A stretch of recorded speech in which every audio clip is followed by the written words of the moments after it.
Earlier this month, the Surgeon General issued a report saying that 1 in 7 Americans is expected to develop a substance use disorder at some point in their lives.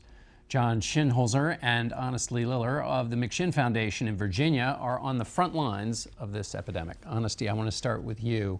What does it look like in terms of the uptick with opioid abuse and that you see? Right. Well, at McShin, about 80% of our participants in our program are recovering from opioid addiction. It's all around the country.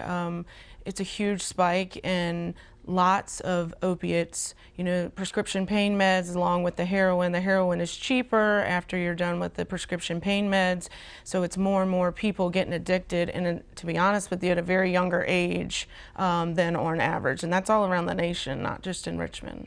Tell me about your personal story. Well, I'm a person in long-term recovery from a SUD. I've been drug and alcohol free for over 9.5 years. I started using when I was 12 years old. I stopped when I was 26. The last 9 years of my active addiction was opioids and heroin. And I came to the McShin Foundation when I was 26 years old with nothing. Same-day service. John and Carol, his wife, the Mick and McShin, took me in. I had nothing. I had a couple bags of clothes. I didn't have custody of my daughter, and I was practically living out of my Jeep. Now, today, my life is amazing. 9.5 years later, because of recovery and John and Carol taking a chance on me, I own a home.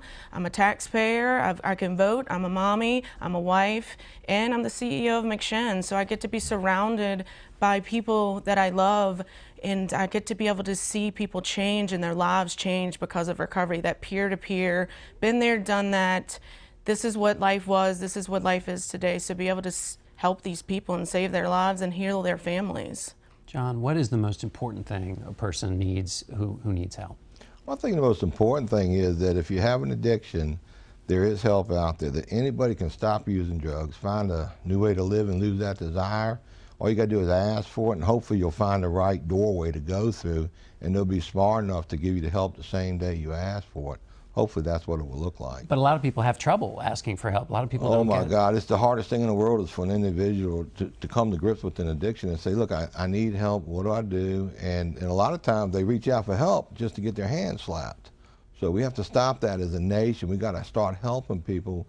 The day they ask for help, we got to give it to them instead of turning them back out in our community. What do you mean by getting their hand slapped? Well, a lot of times somebody will come in and ask for help from like a service provider, and they'll say they'll come back in a week or 2 or 3, and the next thing you know, you go back out into Target or Walmart, and then you're a public safety threat at that point. Then the sheriff gets you. So we've got to stop streeting people and help them the day they ask for it, to include emergency rooms in America. All across America, people are growing up in these emergency rooms, a place where they're supposed to get help for a medical condition, just to be told to get out of here. So we've got to stop that as a country. We know better. We got to do better.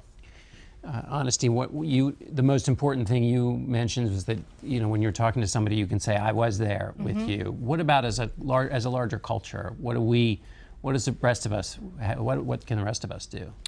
Just be a voice. It's not just those that are addicted to drugs and alcohol. It's the family members and the people in the community that have been affected.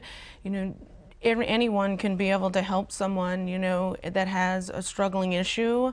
I think it's really important to continually to talk about it. And if you have a voice in your local community with a policymaker, give them our number. We're really good at what we do in the advocacy piece, because it's not just, okay, help that individual. How do we help them? It's healing a whole entire community, and that's the nation at large.